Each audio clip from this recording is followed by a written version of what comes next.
За бүгдөөрэнд нь гайхалтай өчийн мэндийг хүргэе. За ануу агшийн пэйжийн эрхэм гишүүд бүгдөө сайхан амарч гин үү, ажиллаа тараад гэртээ харьцааж явна уу.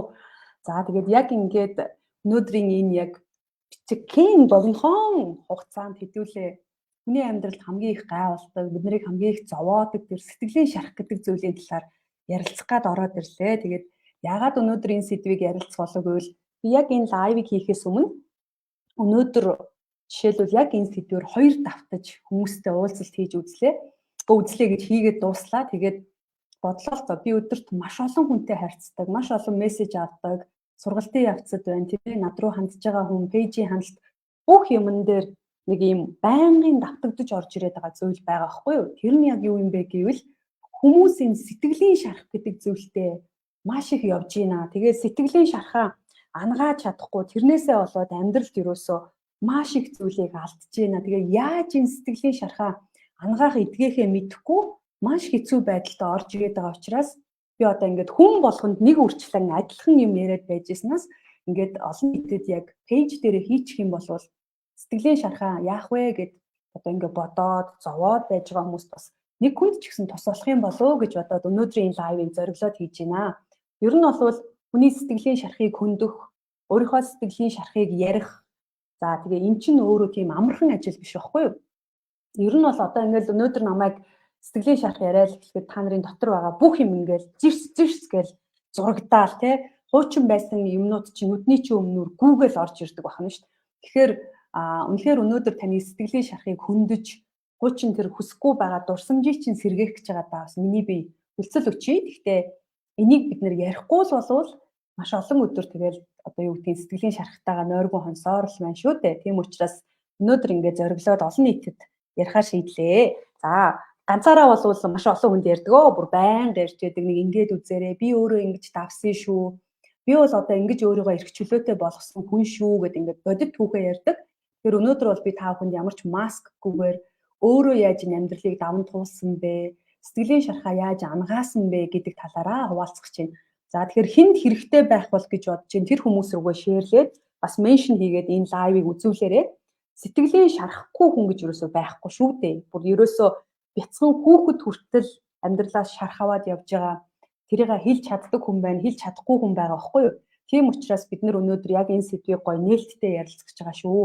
Хүн тэгээд хүний одоо жаргалтай явыг сонсохоосоо илүүтэй зовлон яаж туулсан юм бол, зовлонтойгоо яаж нүүр тулсан юм бол гэдгийг илүү их сонирхт юм байна гэж анзаарч байгаа. Тэгэхээр өнөөдөр бол би та бүхэнд яг өөрийнхөө бодит амьдралыг ярьж өгөхөөр орж ирлээ гэсэн үг.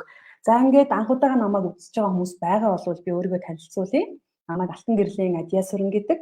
За Ану багш буюу Ану лайф коуч гэдэг нэртэй би Австрали улсад лайф коуч мэргэжлэр төгсөөд одоо Монголдо ирчихсэн хувь хүний хөгжлийн сургалтуудыг тасралтгүй хийж байгаа юм эмэгтэй. Тэгээд энэ Ану багш лайф коучинг админ болохоор яг энэ пэйж дээр ингээд яг одоо хэрэгцээтэй одоо сэдвүүдээр гэдэг юм уу те хичээлүүдийг ордог, лайвуудыг ордог ийм хүн байгаа. Тэгээд өнөөдрийн хувьд бол яг анх удаа намайг харж байгаа хүмүүс байвал бүгдөөрэнд нь орой минь за манай хуучин дагдаг тийм ээ манай яг пэйжийн үндсэн гишүүд бас бүгдөө орой минь тийм ээ. За тэгээ нэг нэгэндээ гоё үчийн минь түргээд өнөөдрийнхөө хичээлч хийжтэй энэ яг амьдралынхаа түүх рүүгээ хэдүүлээ орцгоёо. Тэгээд намайг сонсож байхад ямар сэтгэл төрж ийн тэрийг шууд бичээд яваарай. Би бас ийм байсан штэ. Би ингэж туулж байсан штэ. Үгүй энэ чи яг ингэсэн байхгүй юу гэд ингээд өөртөөхөө үзэл бодлыг бас давхар хилээд яваарэ гэсэн үг шүү. За өнөөдрийн миний ярих сэдв бол юу юм бэ гэхээр сэтгэлийн шарахтайгаа нүүр тулахаас айсаар л байна уу гэдэг сэдвээр ярих гэдэг. Яагаад вэ гэхээр би өөрөө яг энэ гарчигны эзэн явсан хүн байхгүй юу? Бүр сэтгэлийн шархнаасаа зүгтаадаг, маш олон жил зүгтааж, тэрийг хав дарж яг өнөөдөр намайг энийг ингээ ярихад манай гэр бүлийнхэн мэдхгүйгээ боддоо. Би одоо намайг ийм юм туулсан болов гэж мэдгүй маш олон хүмүүс өнөөдөр энэ лайвыг сонсоод гайхах бах. Тэр цэма миний хамгийн хайртай хүмүүс, гэр бүлийнхэн маань, тэр цэма ээж маань, бүр миний хайртай дүү ах хэн ч яг өнөөдөр миний ярих гэж байгаа зүйлийг мэдгүй гэсэн. Тэгэхээр хардаа би сэтгэлийн шархаа ингэж их нуудаг байсан хүн гэсэн. За энэ өнөөдрийн ярих энэ шарах маань бол хизээ болсон юу шарах вэ гэхээр би 19 настайгаас Германд явсан. Германд хүүхэд тасрагчаар явж ялаа. Тэгээ тэнд оюутан болж ялаа. За тэгээд нэг ядарсан монгол охин те үг хангаас дөнгөж гараад ингээд хилээндээс алхаад Монголд өрөө дарах гад ээжтэй туслах гад ээжийнхээ өрнөөс хувцлах гад тэр жоохон 19 настай охин Германыг зорж илаа. За нэг 400 евроны цалин сартаа авахын тулд тэгээд тийшээ ингээд тэр жоохон 19 настай охин явж исэн байна шүү дээ. Айлын 10 сартай хүүхд харах гад. За тэгж явж байгаад ажлаа дуусгаад оюутан боллоо. Оюутан болоод ингээд амьдрахад бас нэг хань ижилтэй болсон тэр үедээ. За одоо тэр үедээ хань ижил шүү дээ. Мэдээд суугаагүй л дээ. За тэгээд тийм одоо хань ижилтэй болоод явж исэн үе байна. Тэгэхээр их залуухан байсан байх нь шүү дээ. 20 21 20-тэй гэсэн үг тийм ээ. 20-тэй одоо анх ингээл одоо юу гэдгийг өөрийнхөө хэмжээнд л тэр үедээ ингээд гэр бүл болох гээд амьдарч ирсэн байх нь шүү дээ. Гадны оронд тийм ээ. За тэгж амьдарч байхдаа жинхнээсээ нөгөө гэрүүлийн хүчирхийлэл гэдэг, арх гэдэг ямар муухай зүйл байдаг юм бэ? Гэрүүлийн хүчирхийлэл гэдэг яасан муухай зүйл байдаг юм бэ? Тэр хооронд хүн, эмэгтэй хүн ямар их хохирдог юм бэ? Эмэгтэй хүн ямар сул дорой арчаагүй байдаг юм бэ? Эмэгтэй хүн гэрээсээ хол, тэгээ ингээ хүний гарт ороод, за тэгээд бүх юм нь хүний хяналтанд. За дээрэс нь гэрүүлийн хүчирхийлэлтэй өдөр болгон архины асуудалтай байх ямар хэцүү гэдгийг бид бага насндаа мэдэрчээсэн байна. Яг нэг тэр 20-оос 23 насны тэр нэг 3 жилийн хугацаа бол миний амьдралын хар дарсан зүүд гэж явдаг. Миний амьдралын хар дарсан зүүд буюу одоо яг нэг гэрүүлийн хүчирхийлэлтэй, архины асуудалтай, бүтэн нойртой хань чаддаггүй тийм үеийг тарж байгаа эмэгтэйчүүд зөндөө байгаа шүү дээ. Гэтэл би яг тэрийг бас ялгаагүй 3 жил эдэлж үтсэн хүн гэсэн. За тэгээд тэрийг их нөө тэр биен дээр байгаа олон шархуудыг тэр хөхөрсний чинь дарах гэж үдээ хэлнэ. Хажуугаар нь хичээлдээ явна. Хажуугаар нь нөгөө хотел цэвэрлдэг байсан. Бас цэрийгаа цэвэрлэн. Тэгээл нэг ирээн биетэй л арай чамаа очиод тэгэл жорлоо угаагаад уйлаа сууж идэх хүүхд байсан. Тэгээ гэртээ харахаараа их айдаг. За одоо яана да орхоор нөгөөтг чинь тэгэл уудсан байгаа да. Одоо яанаа л гэж бодно. Тэгээ надад ямар ч бие хамгаалах чадал байхгүй. Туранхай тийм жоохоо охин гэсэн. Тэгэл одоо яана гэл. Тэгэл нөгөө айсандаа болоод би яадаг байсан гэхээр ядаж ингээд халамцуу орё доо гэдэг ингээд нэг юм уу хоёр пив ингээд уудаг. Герман чи ингээд пив ингээд чөлөөтэй байдаг шүү дээ. Тэгээд ингээд галтэргэнд явж байхдаа, гэрлөөгөө алхаж байхдаа явж байхад тэр пив ингээд богооныхоо газар ингээд богооныхоо стейшн дотор ингээд зарчдаг. Тэгээд тэрнээс ингээд шилээр наваал уугаал гэрлөөгөө алхахдаг. Тэр чи одоо яг яах гээд явж байна гэхээр өнөө шөнийхөө ялыг идэх гэж явдаг гэсэн. За одоо өнөө шөнө яаж хондоо мэдээж ингээл заа тос ууцсан л байгаа л даа л гэл. Ер нь яг нэг өдөр болгон тийм айцтай. Энийг бол яг надтай адилхан мэдэрдэг хүмүүс зөндөө байдаг юм билээ. Бүр маш олон байдаг юм билээ. Сэтгэлийн тийм амар амгалан биш байнгын айцтай байх гэдэг бол амар юм билээ. Тэгээд тэр 3 жил бол ерөөсөө миний хувьд бол ерөөсөө нэг тийм гоё амьд байсан л та. Гэхдээ ингээд дотроо бол бүр өхөж байсан юм байна. За тэгээд тэр 3 жил бүр ингээд баахан юм болж ингээ ардаа үдсэн. Тэгээ би дутсан байдаг. Буцаад ингээд яваад ингээд дууссан. Тэр амьдрал дууссан. Дууссан чинь нэг аюул нь юу байсан гэж. Уг нь бол би бүр ингээд бүр салаа, дуусаа, цаг хугацаа өнгөрөөд ингэчээд ахад сэтгэлийн шарах гэдэг зүйл яадаг гэж миний дотор үлдчихдэг юм бэл. Би хичнээн орон зайгаа солиод, газар нутгаа солиод, гэр ормоо солиод, бүр ингээд шал өөр газар амьдэрсэн ч гэсэн хүний сэтгэлийн шарах гэдэг чинь хүнтэйгээ 24 цаг 365 хоног наалдаад үлдэх нь хамгийн муухай юм л. Би хичнээн гоё үнэтэй хувц өмсөд, өчнөөн өөр орноор гадаадаар аялаад, өчнөөн гоё ажил хийх гээд оролцсон ч гэсэн яг тэр үеийн сэтгэлийн шарах ингээд сэв гээл байн орж ирнэ. Эрэгтэй өмнөөс сүнсээ зайлтлаа. Бурхан тэнгэр юм. Тэр тусмаа том дуурж байгаа арх уусан хүмүүнээс бол бүр зүгээр жоохон чимээ сонсоход ингээд чичирдэг, салгандаг ингээд бүр алингаа алддаг. Тэгэхээр чин та нар боддоо хүн ингээд байнгын тийм айцтай ингээд төгшүүртэй ингээд амьдрахаар яаж дахиад хүнтэй гэр бүл болох юм бэ? Тийм ээ. Дахиад яаж эрэгтэй хүнтэй ойртож, дахиж гэр бүл зохиож, итгэж, дахиж дурлаж яг нөгөө эмэгтэй хүн байх утгаараа байж чадхаа хэвчдэг. Тэгээд ерөөсөө ингээд би ч уг нь айгүйх ингээ гадагшаа төтгшөө явдаг айгүй хөдөлгөөнтэй тийм охин хэрнээ дотроо ийм юм тээц. Тэгээд тэр нь ингээ бүр ингээ хохорхгүй ингээ наалтаст. Баярлсан ч тэр айцсан дотроо. Хичнээн гоё баяр наадамд очиход тэнд чанга хүний дуу гараал ингээд нөгөө нэг дурсан сүх гэл нөгөө сэтгэлийн шарах. Намайг яаж тамалж ийлээ, намайг яаж алах гэж оролдож ийлээ, намайг яаж гэмтээлээ. миний биен дээр байгаа энэ олон шархнууд гэл сав гэж гарч ирж байгаа юм чи. Яг тэр үед ингээд бүх юмнууд нүдний өмнөр гүйж. Тэгэл тэр хүний нүүрний хэлбэр дүрсийг харахад яг ийм царай гэл нүдэнд харагдаад сэтгэлийн шарх гэдэг чи их муухай зүйл үү тийм билээ. Харагдахгүй хэрнээ хүнийг ингээд бүр дотроос нь идэж бүр ингээд амьдаар нь тамалж идэг. Энэ амьдралын яг энэ зурагт дэлгэцэн дээр байгаа юм шиг энэ амьдралын хамбаг сайхан юмнуудыг ингээд бараан өвлөөр харчдаг. Гоё газар амьдрах нь ерөөсөө чухал биш байгаа байхгүй. Тэр гоё байшинд амьдрахтаа биш, дотроо хүн сэтгэлийн шархтай байгаа.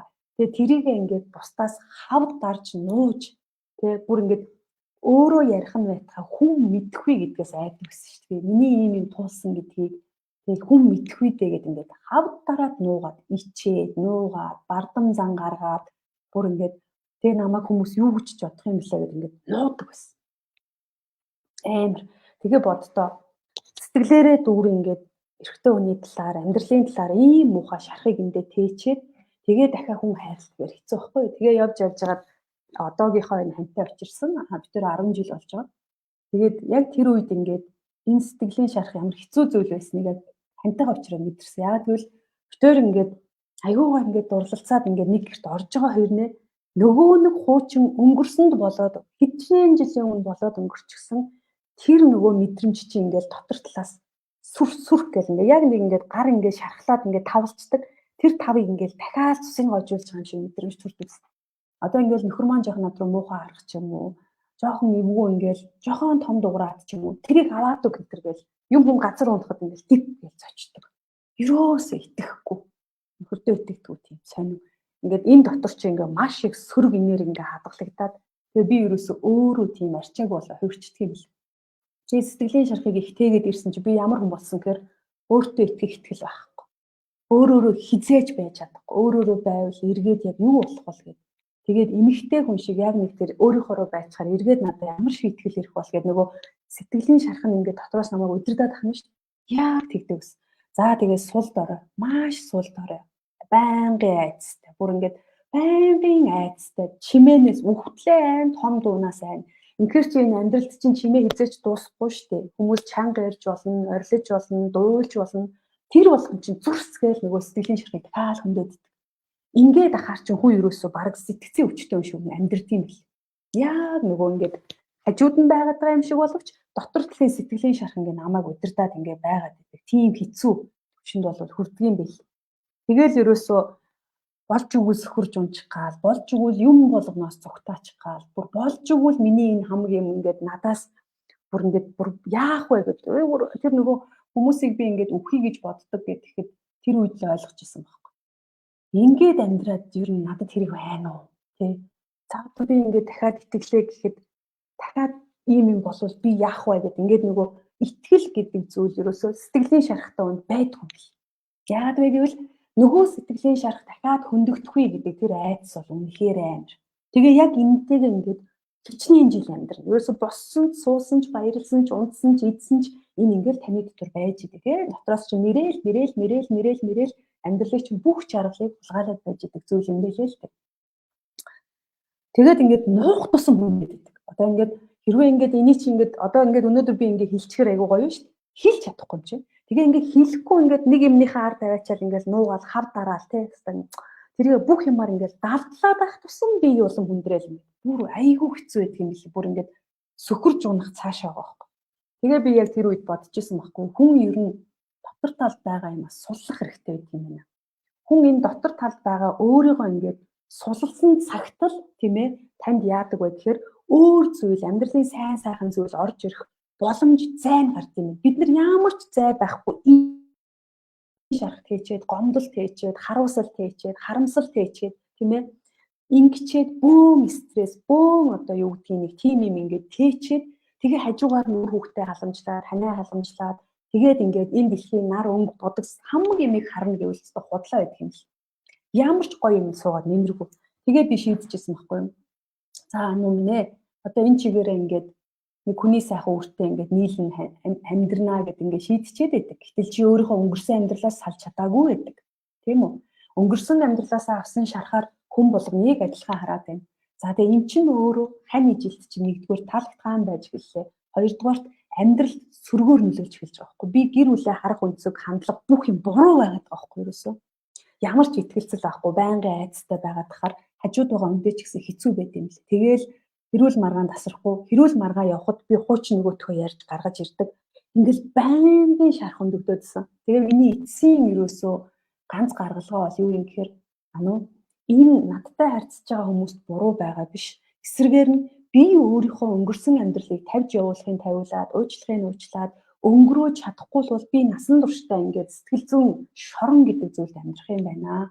За энийг бол бүр ясмахандаа тултал болгосон. Би одоо жишээ нь ингээд үнтэйгээ нүүр тулахгүй цогтаагаал дахиад өөр хүн дээр очлоо. Дахиад миний энэ нөгөө өнгөрсөн юм дахиад сөхөгдөн шүү дээ. Инхээр ерөөсөө амьдрал ерөөсөө явахгүйсэн байхгүй. Тэгээд за болидоо одоо энэ явдал чинь болоод 10 гаруй жил болчихсон байна тий. Тэгээ одоо ингээд үүнээс хойш ануутай танилцах эрэгтэй хүн болгон тийм муухай хүн байх албагүй шүү дээ гэд ингэж жагаад тэгээ миний хамгийн түрүүнд өөртөө хийсэн зүйл бол үнэнтэйгээ нүүр тулах хэрэгтэй юм байна. Миний үнэнг надтай нүүр тулуулж чадах зүйл юу вэ гэдгийг хайжсан байхгүй. За одоо хэн надад тусалж чадах вэ? Яг миний энэ зовлонг ингээ хуваалцаад, сонсоод, гаргуулад бүр ингээд намайг чиглүүлээд өгөх хэн байдığım болоо гэдгийг би аягүй хайжсэн. Тэгээд бид нар яг ийм үедээ хамгийн дөрөв ламбо нөгөө л явдаг юм руу явдсан шүү дээ. Нэг ном уншуулаад, хэмрээ сангаа тавиулаад янз янзын юмнуудаа хийлгээл ингэдэг. Тэглээгээд миний сэтгэлийн шарх эдгийг байхгүй юу? Ер нь бол. Тэгээд би яаж исэн бэ гэхээр сургалт хайж эхэлсэн. Сургалт буюу надад туслах хүн хэн байж болох вэ? Хэн намайг сонсох вэ? Хэн надад гэрэл асаагаад ингэж энэ юмыг тайлбар шүүг зааж хүн хэн байна гэдгийг хайжсэн. Тэгээ би интернетээр аягүй хайжсэн. Яг бол би гэр бүлээсээ салахыг хүсээгүй.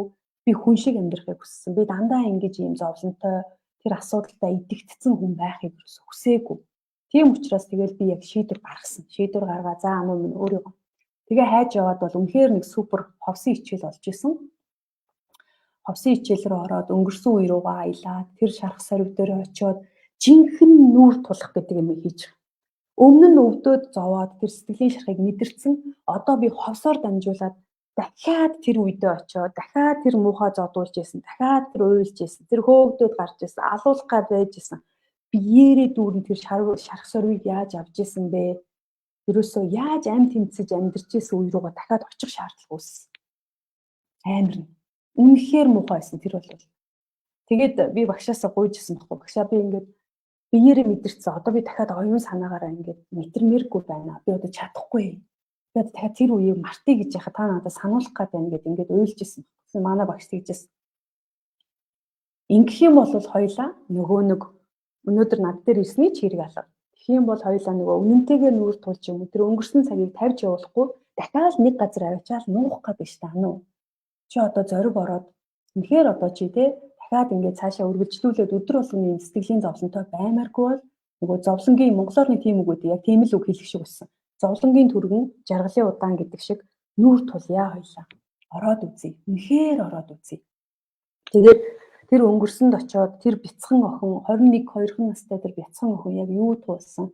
Дахиад нэг удаа мэдрээд тэр охиныг сайхан тэврээд тэр охин дээр очиод тэгээ яг ингээд ороод тэр орчиндөө буцаж очиод тэр үед уйлна уу яана уу тэр бүх мэдрэмжийг биеэ суллаад чи нэг аваатгаа гэдэг нэг л надад тавьчихсан. Надад үнэхээр тэр бол миний амьдралдаа хийсэн хамгийн зоригтой бөгөөд хамгийн амар шийдвэр байсан. Хамгийн хүнд шийдвэр энийг байсан. Ер нь бол ёстой хүн юм билээ. Хүн ерөөсөө үнэнтэйгээ нүүр тулахын хамгийн амар нь л энэ л юм билээ шүү дээ. Яг тэр нөгөө бодит байдал руу буцаж очдог. Тэгээ өөрөө би эцсийн дээр юу бодсон гэхээр би өөрөө энэ сонголтыг хийсэн юм биш үү? Энэ амьдралыг сонгох сонголтыг тий би өөрөө сул дорой байгаад надад өөр сонголт байгаагүй гэж бодсон учраас би өөрөө тэр хүний хажууд 3 жил болсон шүү дээ. Би өөрөө тэнд байсан шүү дээ. Надад өөрөө ингэ гараа явах чадлан байгаагүй шүү дээ ануу. Тиймстэй хинч намайг аваачаад хадаагүй байхад би өөрөө энэ амьдралын сонголтыг хийсэн юм байна гэдгийг яг тэр ховс руу ороод нөгөө өөртөөгөө нүүр тулаад гэдэг юм уу те өөртөөгөө нүүр тулаад тэгээд нөгөө одоо юу гэдгийг бүр ингэж бодит юм мэдэрчээсэн байхгүй. Тэгээд ирэх үед бас арай өөр. За тэгэл тэр хооронд чинь тэр нус нулимсыг бол ярих юм биш заяа. Бүрстэ тэр үеийн тэр зохиулж исэн мэдрэмж хүртлээр тэр ховс руу ороход ингээ орж ирж байгаа юм чи ёо гэтэл авч байгаа юм чи бүр ёо. Тэр үе бол үнэхээр амар. Би бол энийг юусоо яг ингэж олон нийтэд юусоо ярьж байгаа. Тэгэл тэр ховс дуусаал тэгэл тэр хүнд үеийг арай гэж даваал тэгэл нөгөө охинтойгоо нөгөө мүү зодуулсан нөгөө мүү уйлж байгаа охинтойгоо уулзчаал тэгээл тэрнийгөө харгадаал тэрнтэйгээ ярилцаал тэрнээсээ уучлалт гуйгаал тэгэл тэрэндээ хөөрхөн үг гэлээл тэгэл дахиж би чамайг ингэж зовохгүй гэл ингээл ярилцаад байгаа байхгүй. Хүн сонсоход бол одоо ингээд та нар итгэхгүй л хүн яг ингээд өөрөө өөрлөгөө өнгийгөөд үнэнтэйгээ нүүр тулахад яг энэ үгнүүд чинь амаас гардгийм байлээ. Хүн үеийг өөрөө өөртөө ингээд ярилцаж болдгийм байлээ. Ярилцаад ингээд гараад тэгээд хэр удсныг бол би мэдэхгүй. Ямар ч байсан хэсэг хугацааны дараа ингээд буцаад би яг бодит амьдрал руу хавсаас гарч ирж ирсэн. Тэгээ ингээд гарч ирчээд нэг сайхан гүнзгий амьсгаа аваад тэгээд надад дараагийн шатнд манай багш юу гэж заасан гэхээр ануу одоо чамд ямар мэдрэмж төрж байгаа юм бэ? Би ингээд ярих гад байдаг байхгүй. Гэсэн чинь чи надад ярихаасаа илүүтэй яг одоо саяны болсон мэдэрсэн бүх процессоо хоёлоо цаасан дээр буулгая. Яг тэр үед болсон тэр гомдолтой хоёлоо захиа бич. Яг нөгөө бүх юм мэдэрсэн байгаа үед чи ингээд оюун санаанд бүх юм ингээд тод үг тод бүх мэдрэмж ингээд тод байд юм билээ. Тэгээд би яг тэр үед ингээд бүр тэр цаас мос бол нулимстойгоо холтгол бүр энийх үед бүр ингээд сад тавьж уйлаа. Тэгээ ингээд чичрээ салганаад нуруу мөрөө чи ингээд салгалаад бүр ингээд өвдөг чичрээд бүр алингаа ухаалчих гээд юм чи юусэн. Тэгээд яг бүр тэр яг түрүүний тэр нөгөө австер мэдэрсэн бүх юм ингээд гомдолтой ингээд захиа бичиж. За тэдэн сарын тэдний өдөр ингэжсэн ийм юм болж ирсэн. Надаа ийм мэдрэмж төрсөн. Ингэж гомдож ирсэн. Ийм болж ирсэн. Бүр ингэсэн. Миний амьдралын залуу наснд дэндүү их ачааг надад өөрүүлсэн. Надад ийм муухай мэдрэмж өгсөн. Миний биен дээр ийм олон сорив ингээд надад үлдсэн. Тэрнээс ч юм болоод би ингэсэн гэдэг ингээд нөгөө мэдрэгдсэн бүх юмаа цаасан дээр буулгаж байгаа. Тэгэл ингээд буулгаад дуусахад ингээд бүх нус нулимс ингээд бүх юм гойжоол ингээд нөгөө цаасыг чинь бүр хичнээн гуйц цаас осныг мэдгүй. Тэгэл манай багш ингээл ажиглаа сууж байгаа ш намайг бичүүлээл. Тэгэл дуусах төхөөд ирэхээр за ануу одоо чи ганцхан юм сонсож байгаад биччихээрэй гэл. Энэ болсон зүйл энэ 3 жилийн хугацаа ануу чамд юу өгсөн бэ? Чи эндээс юу авч үлдсэн бэ? Чамд юуг хийж болно, юуг хийж болохгүй шүү гэдэг амьдралын бодит ухааныг өгсөн бэ ануу. Чи тэр зүйлийг яг амьдралдаа яаж авч үлдсэн бэ гэдгээ боддоо гэж тавьчих واخ. Тэгэл би тэр үеийг чамж би дахиж ийм арчаагүй эмэгтэй хүн байхгүй шүү. Би үнэхээр өөртөө хайртай байх хэрэгтэй юм байна. Би өөртөө санаа тавьдаг байх хэрэгтэй юм байна. Тэгээ дахиж миний биед хинж хүрэхгүй юм байна гэдэг ингээд маш олон зүйлийг тэндээс ухаарсан байдаг байхгүй юу. Тэгээл тэгсэн чинь илүү хөнгөрөөл явж байгаа юм чи. Нөгөө их гомдол чинь гомдлын оронд надад ийм их ухааныг өгөөд явж байгаа юм шүү. Би ийм ухааныг олж мэдхийн тулд ийм их золиосыг гаргасан юм байна шүү дээ. Би гэхдээ ямар азар энэ 10 жил 20 жил үргэлжлээгүй юм бэ? 3 жилийн дотор энэ ухаарлыг авахын тулд би тэнд амьдэрсэн юм байна шүү дээ гэдэг зүйлээ олж авсан чинь нөгөө захианы төгсгөл чинь ингээ хөнгөрөөд ирж байгаа юм чи. Айгүй гой хөнгөрөөл нэг айтайхан баг инээмсэглэх тал руугаа ороод ирж байгаа байхгүй. Тэгээл бичээл за хамгийн сүүлд нануу баярлалаа сайн бичээрэй.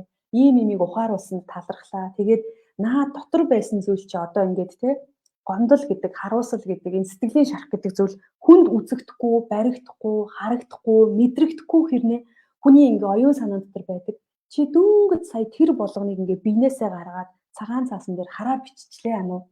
Одоо чиний биенээс наа чин гараа явчлаа. Чи наа цаасаа хардаа. Чамайг олон жил зовоосон зовлон энэ чамд байхгүй байгаа зү гэлтсэн чи нэр тийм шүү. Энэ ингээ цагтаа миний дотор байх үедээ намайг ямар их зовоод өс. Одоо тэгсэн чи энэ хараа ингээ цаасан дээр чи наатаа ураад үзтээ гэлтсэн чи би ингээл урж байгаа. Шал амар гоё мэдрэмж бүртгөө бүр ингээл бах ханаад байгаа байхгүй юу? Бах ханана гэж байдаг шүү. Хүний модурт бүр ингээд чи намайг ямар олон жил би одоо тэгж хамааг ингээд ураад дуусгачихжээ. Заналтайгаар ураал. Тэгээ урж дуусаад хамгийн сүүлд манай агш надад лаа асааж өгнө. Чи яг наатахай барьж байгаа даа нү? Лаан дээр шатаад. Ямар санагдах нь хараарай. Тэгээ тэр галын дүлийг хараарай. Дээшээ яваал, утаа нь гараал, үнсэн унаал. Энэ юу гэж чиний доторх сэтгэлийн шарх ингээл галтай хамт шатаад байхгүй болж шít. Гайхалтай. Чи дотор байгаа зүйлээ ил гаргаад өөрөө өөртөө ажиллаж чадлаа гэд. Би яг энэ процессыг ойролцоогоо нэг 2 цаг орчим болсон. Ингээд бүр яг хажууд тасгалжуулт хийгээд ингээ 2 цаг ингээд багштайгаа ингээд үзчихсэн. Гэхдээ нэг өдрийн дотор миний бүх өвчин шаналл арилаагүй. Гэхдээ тэр өдөр бол миний маш олон жил унтаж амраагүй хамгийн гоё унтсан өдөр тэр өдөр байдаг байхгүй. Яг ингээд шатаа дуусч байгааг нь харах ингээл утаан дээшээ ингээ сааралтаа тэгэл Ингээ явчихж байгаа мó гэд. Яг энэ гоё болж байгаа үе нь яад юм гэхээр энэ дээрээс ингээл юм авж байгаа юм шиг ингээл би хөнгөрөөдөж байгаа юм шиг ингээл юм татаад байгаа ч юм шиг би ингээ ууршаад байгаа ч юм шиг айгүй сонирн мэдрэмж төрдөг юм бэл. Би тэгээд багшаа нэг л тийм гоё болчлоо гэх. Тэгээд тэр чин тэрний дараа дахиад үргэлжлүүлээ яриа суусан л та. Сая яг ийм процесс боллоо. Инглээ. Одоо ануу чиний сэтгэл хэр хөнгөн байна гэсэн чинь энэ дотор багшаа нэг зай гарцсан юм шиг мэдрэгдээд ингээд баях тэнгэр ийм гоё өнгөтэй байд юм уу?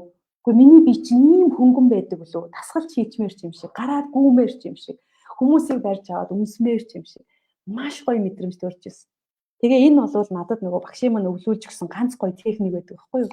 Хүн сэтгэлийн шархаа эдгэх гэж арх ууж хин нэгэн дээр очиж уйлж дуулж ингэж те аврал гуйхтаа биш. Хүн өөрөө өөрийнхөө сэтгэлийн шархыг ингээд айжхан гаргаж болдго юм аа. Тэгээд нэгэн удаагийн саяны энэ аргаар бүх юм чинь гарахгүй аа. Чи энэ аргыг хэдэн ч удаа ашиглаж болно. Энэ зүйлийг ярихад хизээж эмзэглэдэггүй болтлоо чи энийг хийгээрэй гэд. Би яг энэ сэдв дээр яг энийг 4 удаа хийж үзсэн. 4 удаа яг адилхан процесст орж, яг адилхан бичиж, яг адилхан ингэж уйлж, яг адилхан одоо шатаагаад 4 удаа хийсний дараа би одоо өнөөдөр ингээд ийм олон хүний өмнө ингээд бардам яриа сууж ийн гэсэн үг байхгүй. Тэгэхээр хардаа таны сэтгэлийн шарх хэр гүн байна, хэр хүнд байна, хэдэн жил болсон байна, ямар их орон зай эзэлж байна. Тэрний хэрээр гарахтаа таныг маш их зовоодог. Хүмүүс яг энэ процессыг давж чаддаггүй. Дахиж тэрийг оролдохгүйгээр цугтаагаад ахаас биш. Ирээдүйд энэ нь ямар их гай болж байгааг хүмүүс юусэн мэддэггүй юм бэл. Тэгээ би өнөөдөр ингээд хүмүүс намайг асуудیں۔ Яасан хөнгий? Яасан их урам зоригтой юм? Хаанаас чи энэ их хүч гардгийг? Ер нь уйлдгүү гэж асуудаг. Аюус ууралдаг юм уу энэ төр гэдэг байхгүй юу? Уурлна, уйлна, гомдно бүх юм надад байгаа. Гэхдээ том сэтгэлийн шархаа хүн ингээд цээжнээсээ гаргаад сурчхаар за тэгээд тэр зайд чинь зөндөө олон гоё юм багтаж болдог байхгүй юу? Хамгийн гол нь өнөөдрийн би энэ өөрийнхөө энэ амьдралыг нэг тийм онгироод яриад байгаа юм бишээ. Зүгээр надтай адилхан ингэж яг нэг тийм ийм сэтгэлийн шархыг мэдрээд ингээд нойргоо хонж байгаа их олон бүсгүйчүүд, ихэнх нь бүсгүйчүүд байдаг, залуучууд ч байгаа. Саяны аргыг хэрэглээд үзээрэй. Тэгээ хамгийн сүүлд нь заавал шатаах хэрэгтэй байдгийн урж урчаад тэр цаасыг гэрт хадгалж болдгүй юм, хогийн савнд хийж болдгүй юм, шатаагаад өмсөн дуусна. Тэгээ хамгийн сүүлийн гоё юм юу гэж үнсийг ингэж барьж хагаад одоо ингээ миний амьдралаас явж байгаа чи эндээ хөмхийн тоос болоод буцаад хаанаас ирсэн тэр газар руугаа явж байгаамаа гэдэг ингээ өөрийгөө чөлөөлдөг. Яг энэ аргыг л би өөр дээр маш олон удаа хийсэн учраас миний амьдралын дэндүү олон сэтгэлийн шархууд надаас явсан байдаг байхгүй юу? Тийм учраас өнөөдөр би та бүхэндээ энийг хуваалцах гэж орж ирсэн. Тэгээд та нарт маань яг энийг ингээ сонсоход нэрэл би яг энийг бас хийж үзмээр байна. Би ч гэсэн сэтгэлийн шархаа ингэж бас нэг их ч гэсэн ингээ гаргаж үзмээр байна гэсэн мэдрэмж төрж гин үү?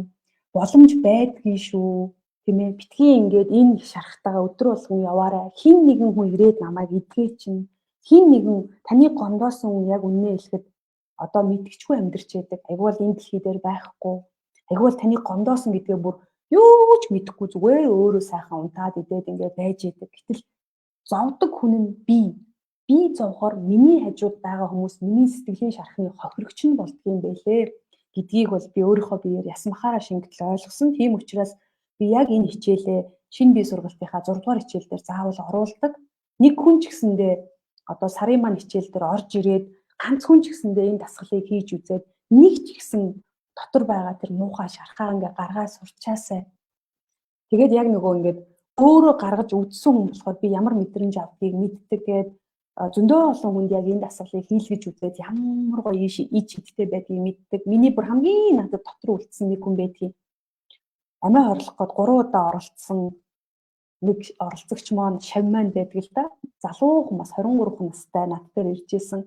Тэгээд тэр одоо шаваараа яг энэ бүр ямар ч амьдрах итгэлгүй ирж яхад нь яг энэ дасгалыг хийлгээд яг тэр гомдлыг гаргуулад энэ амьдралд дэндүү хайртай болсон залуухан шав маань бас байдаг. Тэгээд би энэ дасгалаараа айгүйх бахархдаг. Маш олон хүний амьдралыг авраад маш олон хүнд ингээд гэрэл гээгээ өгөөд бүтэн ойртой хонуулаад амьдралын утга учирыг ингээд харуулж гисэн гоё дасгал шүү гэдэг өнөөдөр та бүхэндээ бас өөрийнхөө амьдрал дээр бас жишээ татаад ярьж өглөө. Тэгээд Миний амьдралыг ингээ сонсож бас цагаа гаргасанд баярлалаа. Тэгээд хүний амьдрал сонсоод яг өөрийнхөө амьдралыг хүн их дүгнэдэг. Тэгээд дүгнээд тэндээс бас авах гээхээ ухаанаар хандаад нэрээ ягаад болохгүй гэж ингээд оролдоод үзэх боломж байгаа. Тэгээд хүн ер нь 1 2 хийгээд бол гардгүй юм байлээ. 3 4 хийгээд ирэхээр сүүлдээ бүр яа ингээд өөрийгөө удирдаад мундаг хийдэг болж бас болдгийм байлээ шүү. Тэгээд үнэхээр бүр та яг энэ аргыг хийж чадахгүй гацаад байгаа бол манай шинэ бие сургалтын дээр 6 дугаар хичээл дээр ороод бас анаагчтайгаа хамт ангийнхантайгаа хамт бас хийж үзээрэй гэж та бүхнээсээ бас хүсгээд байна. Тэгээд сүүлийн 5 минутанд та хэдийнхээ сэтгэлдлийг сонсоод тэгээд хүний амьдралын зовлон сонсоод ингээд энд суусанд баярлаад та хэдийнхээ сэтгэлдлийг нэг хальт сонсчий те. Та нарт маань юу бодогдов өнөөдөр асуулт байвал бас асууж болно. Тэгээд цаашдаа яамаар байна гэдгээ бас бодоорой. Тэгээд энэ хичээлийг яг өөрсдөө авмаар байна гэж бол та нар шинэ бие гэж бичээд тэгээд шинэ бие сургалтын мэдээллийг бас авч болно. Тэгээд яг тэр сургалтын дээр бол 6 дугаар хичээл гэж яг энэ хичээл бүр утга учираараа ордог. Тэгэхээр тэр хичээл дээр бас та нар маань ороод өөрөө ганцаараа орохоос айж байгаа бол шинэ бие сургалтын тэр хичээл дээр орж ирээ. Тэгээд зөндөө олон менторууд багш нар ингээд удирдах байгаа учраас тэднийхээ ингээд гоё зааварчилгааг аваад бас ороод өөрийнхөө эрх чөлөөтэй болохоор өөрийнхөө сэтгэл зүйг ингээ гоё чөлөөлж өгөөрэй гэж та бүхнээсээ хүсгээд байна. Бүгдөөрэнд нь орой минь миний энэ нэг жүүхэн амьдралын түүхийг бас сонсож өгсөн та нартай их баярлалаа. Надад бол сайхан байна. Би энийг яриад ингээ бахархаад байна. Яагаад ч юм. Үнэхээр бахархаж байна. Яагаад тэгэхээр эний чинь ингээд юу ярих нь байтхан. Одоо манай ээж энийг үзээд ойлголах та. Манай хоёр дүү бас үзчихэл байгаа бах та. Их чи минь юу туулаад бэ гэд хинч мэдгүй. Хинч мэдгүй юмыг миний ойрын хэдэн хүн мэддэг. Тэр юмыг та хэд маань сая сонслоо. Тэгээ одоо надаа бол нуух юм алгоо. Тэгээ нэг ч гэсэн бүсгүй нэг ч гэсэн охин бас те яг эндээс нэг үг сонсоод өөрийгөө чөлөөлөх тэр аянд мордоосой гэж бодож чинь. Тэгэхээр үнэхээр ингээ өөрийгөө чөлөөлж сурмаар байвал та нар шинэ бие гэж хүчээд тэгээ шинэ биеийн мэдээлэл аваад бас ороод ирээ. Одоо хэдхэн хоногийн дараа хичээл эхлэх гэж байна. 5 сарын 1-нд эхэлнэ.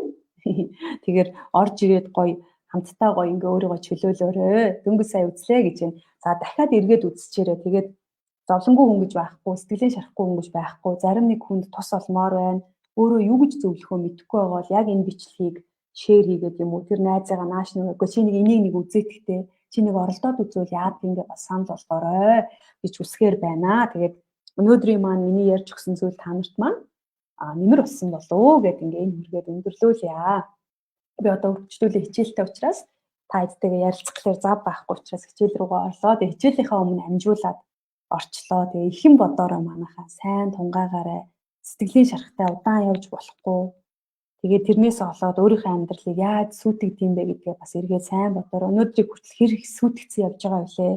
Таныг яаж их зовоосон бэлээ гэдгээ бас битгий мартаарай. Тэгээд бичлэгээ эхнээс нь дахиад үзээрэй.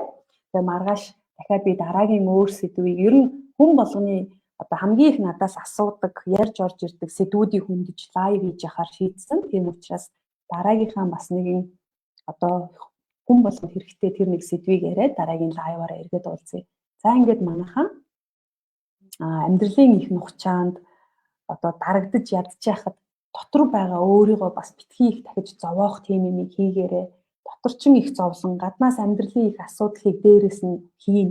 Яаж юм шиг амьдрах юм бэ те? Яаж аз жаргалтай амьдрах юм? Тэгэхээр өөрийнхөө зүгээс ядаж дотроосоо өөрийгөө чөлөөлөө сурчаарай гэж та бүхэндээ хүсье. Тэгээ дараагийн лайваар бүгдөө эргээд уулзъя. Баяртай.